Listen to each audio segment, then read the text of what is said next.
बहुत बहुत स्वागत है आपका मेरे इस YouTube चैनल पर जिसका नाम है PPM ग्राफिक्स और मैं हूं प्रेम। और आज की इस वीडियो का टॉपिक है rectangular marquee tool and elliptical marquee tool. तो चलिए बिना देर किए हुए स्टार्ट करते हैं आज का ये वीडियो। PPM graphics.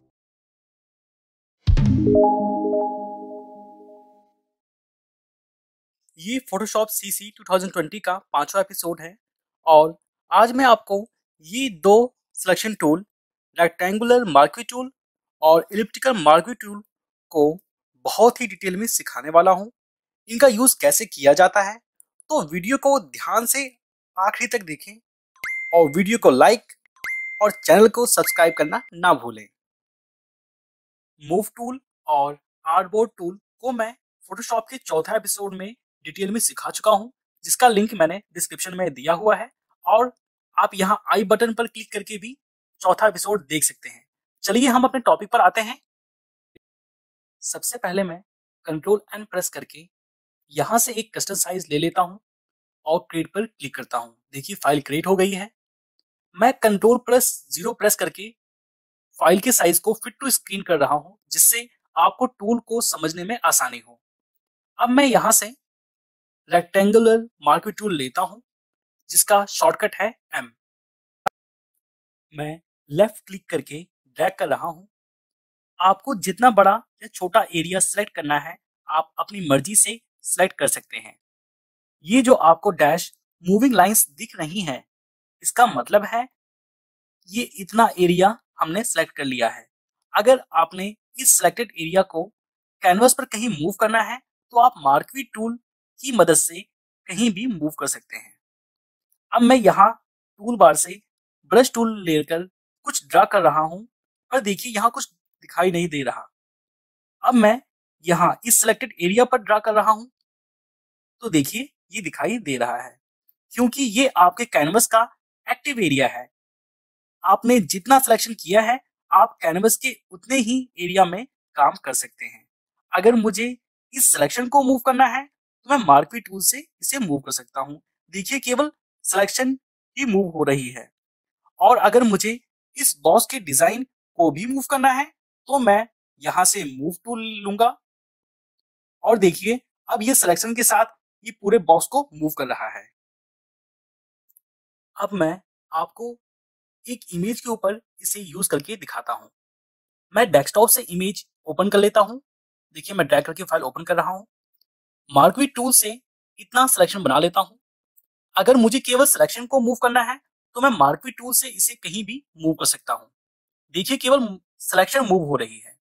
और अगर मुझे सिलेक्टेड एरिया को मूव करना है, तो मैं यहां से मूव टूल लूंगा और देखिए मूव टूल लेकर मैं मूव कर रहा हूं, तो देखिए जितना एरिया मैंने सिलेक्ट किया था उतना एरिया मूव हो रहा है। और देखिए इस जगह व्हाइट दिखाई दे रहा है, क्योंकि यहाँ बैकग्राउंड का कलर व्हाइट है। मैं यहाँ से कलर को स्वैप कर देता हूँ। अब मैं कंट्रोल Z करके अंडू कर रहा हूँ और देखिए अब मैं जैसे इसको मूव करता हूँ, तो यहाँ पर कलर ब्लैक हो गया है, क्योंकि मैंने बैकग्राउंड कलर को ब्लैक किया हुआ है। ये इमेज मैंने pixels.com से डाउनलोड की है और इसका लिंक मैंने डिस्क्रिप्शन में दिया हुआ है, जहां से आप इसे ओपन करके यूज कर सकते हैं। अगर आपको ये सिलेक्शन अब नहीं चाहिए, तो आप कंट्रोल प्लस D प्रेस करके डी सिलेक्ट कर सकते हैं, या फिर यहाँ राइट क्लिक करके भी यहाँ से डी सिलेक्ट कर सकते हैं, या फिर आप सिलेक्ट मेन्यू में जाकर आप यहाँ से भी डी सिलेक्ट कर सकते हैं। अगर आपको रीसिलेक्ट करना है, तो आप control shift plus D press करके रीसिलेक्ट कर सकते हैं, या फिर आप सिलेक्ट मेन्यू में जाकर यहां से भी रीसिलेक्ट कर सकते हैं। अब बात करते हैं मार्क्वी टूल के प्रॉपर्टीज की। पहले हम इन चार ऑप्शन को देख लेते हैं। पहला है न्यू सिलेक्शन, दूसरा है ऐड टू सिलेक्शन, तीसरा है सब्ट्रैक्ट फ्रॉम सिलेक्शन, चौथा है इंटरसेक्ट फ्रॉम सिलेक्शन। सबसे पहले हम इसे यूज करते हैं न्यू सिलेक्शन को, तो मैं यहां से न्यू सिलेक्शन सेलेक्ट कर लेता हूं। अब लेफ्ट क्लिक करके मैं ड्रैग कर रहा हूं, तो देखिए एक न्यू सिलेक्शन क्रिएट हो रही है। मैं जब जब लेफ्ट क्लिक करके ड्रैग कर रहा हूं, तो हर बार पहले वाले सिलेक्शन को डीसेलेक्ट करके एक नया सिलेक्शन क्रिएट हो रहा है। अगर मुझे इस सिलेक्शन में कुछ नए सिलेक्शन को ऐड करना है तो मैं यहाँ से ऐड टू सिलेक्शन को सेलेक्ट करूंगा और जितना मुझे सिलेक्शन ऐड करना है मैं अपनी मर्जी से सिलेक्शन ऐड कर सकता हूँ। ये देखिए मैं इस सिलेक्शन में सिलेक्शन ऐड कर रहा हूँ। अगर मुझे सिलेक्शन को सब्ट्रैक्ट यानी कम करना है तो मैं यहाँ से सब्ट्रैक्ट फ्रॉम सिलेक्शन लेता हूँ और जब मैं लेफ्ट क्लिक करके ड्रैग कर रहा हूँ तो वो सिलेक्शन सब्ट्रैक्ट हो जा रही है। देखिए इस तरह। चौथा ऑप्शन है इंटरसेक्ट विथ सिलेक्शन। मैं लेफ्ट क्लिक करके अपने सिलेक्शन एरिया पर ड्रैग कर रहा हूं तो देखिए ये जो एरिया अभी सिलेक्ट है सेंटर वाला, जैसे ही मैं लेफ्ट क्लिक को छोड़ूंगा बस वही एरिया सिलेक्ट रह जाएगा। मैं एक बार फिर से करके दिखा रहा हूं। ये देखिए इस तरह।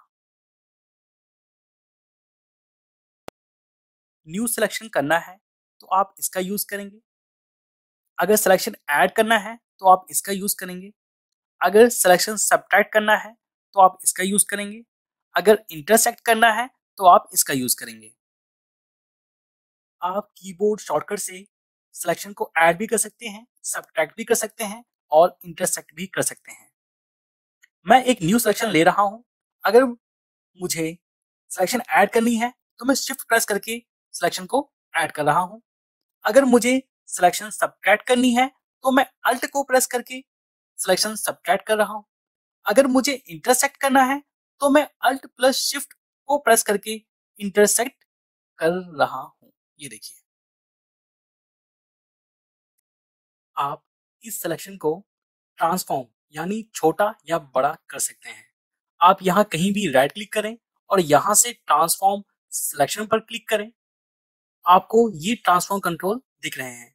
अब आप यहाँ से अपनी सिलेक्शन को छोटा या बड़ा अपनी मर्जी के अनुसार कर सकते हैं। मैं एक सिलेक्शन क्रिएट कर रहा हूँ। अगर इस सिलेक्शन में कोई कलर देना है अगर आपको तो आप राइट क्लिक कीजिए, फिर फील के ऊपर जाइए, यहाँ क्लिक कीजिए, उसके बाद यहाँ कलर पर क्लिक कीजिए। आपको जो कलर चाहिए आप उसे चूज कीजिए। मैं यहाँ रेड कलर लेकर ओके कर रहा हूँ और फिर ओके। देखिए मेरा रेड कलर फील हो गया है सिलेक्शन के अंदर। आप फील एडिट मेन्यू में जाकर भी ले सकते हैं। यहाँ एडिट मेन्यू और देखिए ये फील। आप फील का शॉर्टकट भी यूज कर सकते हैं जो है शिफ्ट प्लस F5 और देखिए जैसे मैं शिफ्ट प्लस F5 प्रेस कर रहा हूँ ये फील का डायलॉग बॉक्स ओपन हो गया है। अगर आप इस सिलेक्शन को आउटलाइन देना चाहते हैं तो आप राइट क्लिक कीजिए, यहां से लीजिए स्ट्रोक और आप यहां से अपने स्ट्रोक की विड्थ दे सकते हैं। मैं यहाँ पर अपनी स्ट्रोक की विड्थ 5 पिक्सल ले रहा हूँ और यहाँ से आप स्ट्रोक का कलर चेंज कर सकते हैं। मैं यहाँ ब्लू लेकर ओके कर रहा हूँ, देन ओके और देखिए मेरी आउटलाइन क्रिएट हो गई है। आप एडिट मेन्यू में भी जाकर वहां से आउटलाइन क्रिएट कर सकते हैं, एडिट मेन्यू और यहाँ पर स्ट्रोक।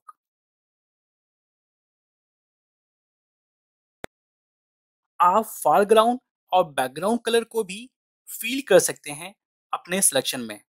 मैं फोरग्राउंड को ब्लैक कर देता हूं और बैकग्राउंड के कलर को ग्रीन कर देता हूं। अब मैं एक नया सिलेक्शन क्रिएट कर रहा हूं। अगर मुझे फोरग्राउंड कलर को फील करना है सिलेक्शन के अंदर तो मैं प्रेस करूंगा अल्ट प्लस बैक स्पेस या फिर अल्ट प्लस डिलीट। अगर मुझे इस सिलेक्शन के अंदर बैकग्राउंड कलर फील करना है तो मैं प्रेस करूंगा कंट्रोल प्लस बैक स्पेस या फिर कंट्रोल प्लस डिलीट। मैंने दो इमेज ओपन की हुई हैं, पहली इमेज ये वाली और दूसरी इमेज ये, और मुझे इस इमेज पर यहाँ विंडो और डोर पर सेट करना है रेक्टेंगुलर मार्क्वी टूल की मदद से। पहले मैं इस इमेज को अनलॉक कर लेता हूं। आप यहाँ लेयर पैनल से देखिए यहाँ लॉक के ऊपर क्लिक करेंगे तो देखिए बैकग्राउंड से लेयर में कन्वर्ट हो गई है और आप इसे डबल क्लिक करके और यहाँ ओके करके भी अनलॉक कर सकते हैं। अब आप इस इमेज को मूव टूल की मदद से इस फाइल के ऊपर ड्रैग करके ले आएंगे और इस लेयर पैनल से इस इमेज को लेयर के नीचे कर देंगे और लेयर 0 को मैं अब सेलेक्ट कर लेता हूं और रेक्टेंगुलर मार्क्वी टूल से पहले विंडो के ऊपर इन शीशों के ऊपर मैं सिलेक्शन क्रिएट कर रहा हूं।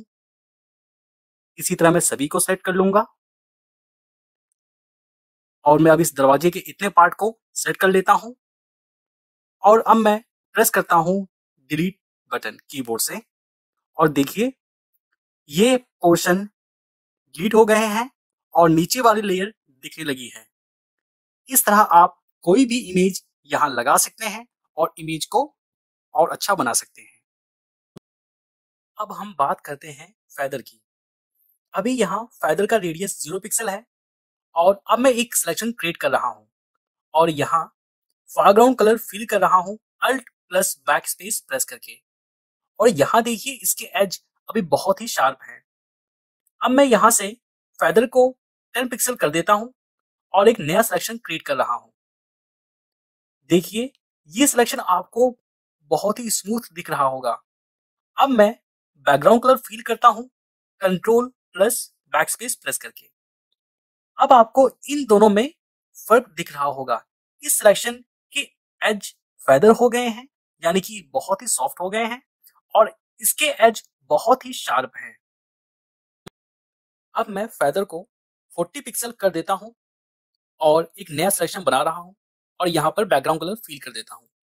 देखिए इसके एजेस बहुत ही ज्यादा फेदर हो गए हैं।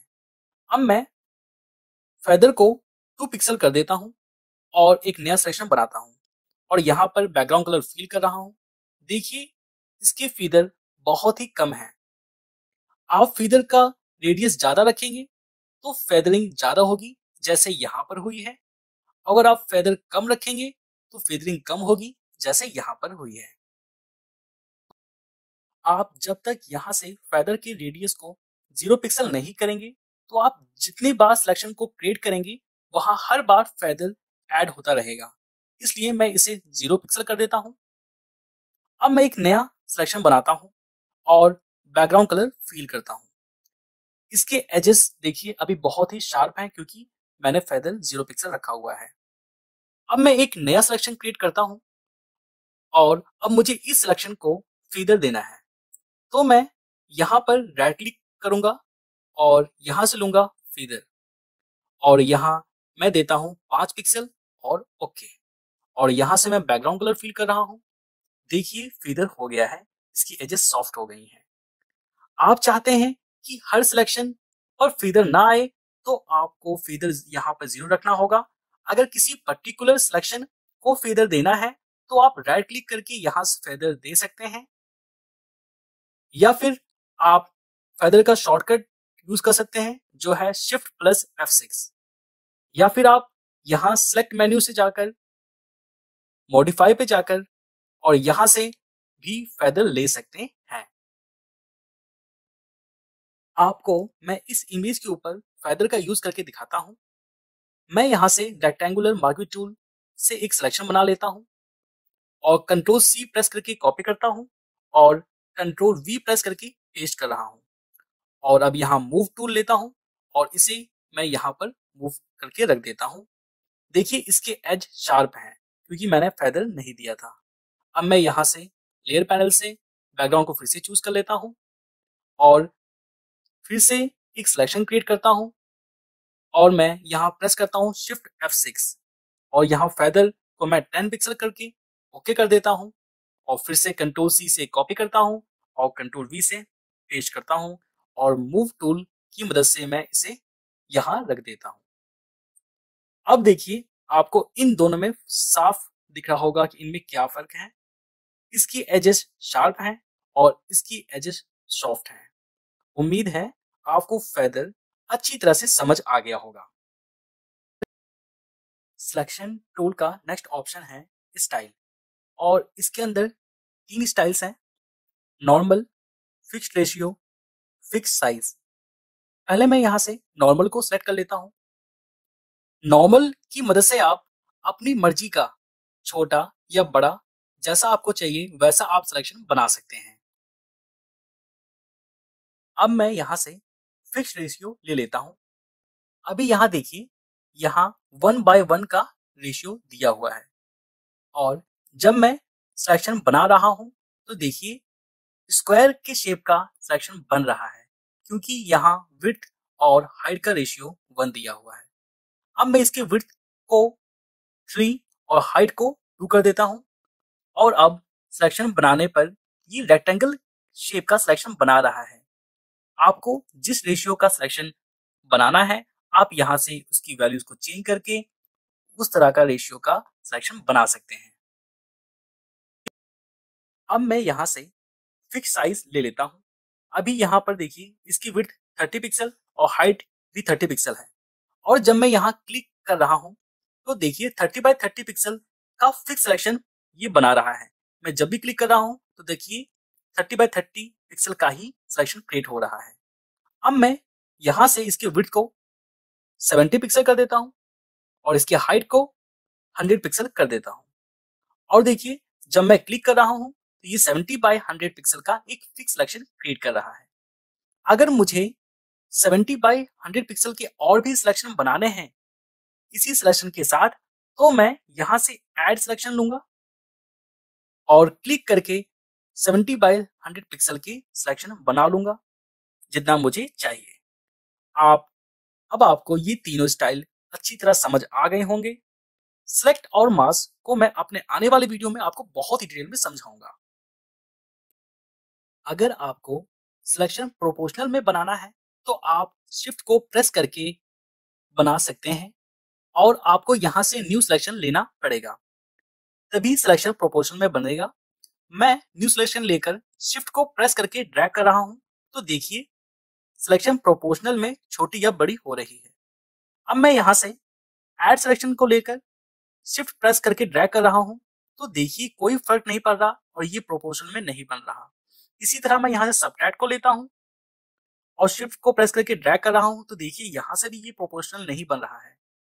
अगर आपको प्रोपोर्शनल सिलेक्शन बनाना है तो आपको न्यू सिलेक्शन का यूज करना होता है। अब हम बात करते हैं अपने इस दूसरे सिलेक्शन टूल की जो है इलिप्टिकल मार्क्वी टूल।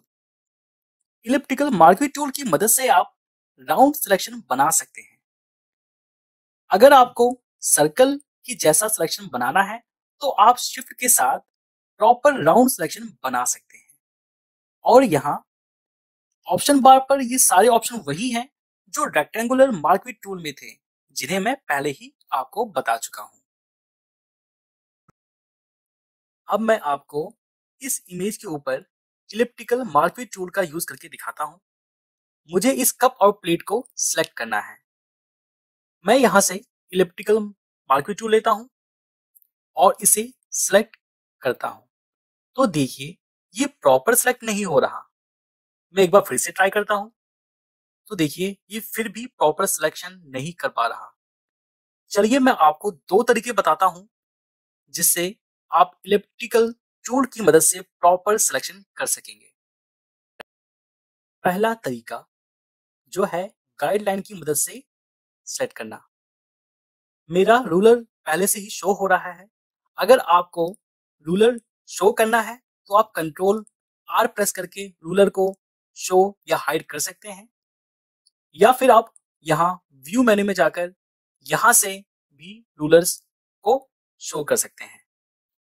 अब आप अपने माउस से क्लिक करके इस रूलर के ऊपर से ड्रैग कीजिए और इस गाइडलाइन को इस प्लेट के एज के साथ जोड़ दीजिए और इसी तरह यहाँ लेफ्ट से भी हम क्लिक और ड्रैग करके ये गाइडलाइन लाएंगे और यहाँ इसके एज के साथ जोड़ देंगे।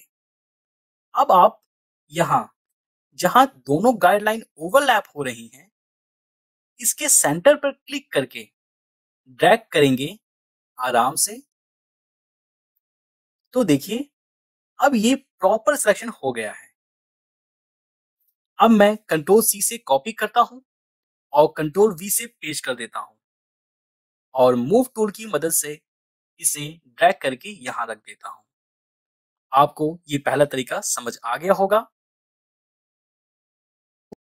दूसरा तरीका स्पेस बार की मदद से। अब मैं इलिप्टिकल मार्क्वे टूल से यहाँ सिलेक्शन क्रिएट कर रहा हूँ और मैंने अभी तक लेफ्ट क्लिक को नहीं छोड़ा है।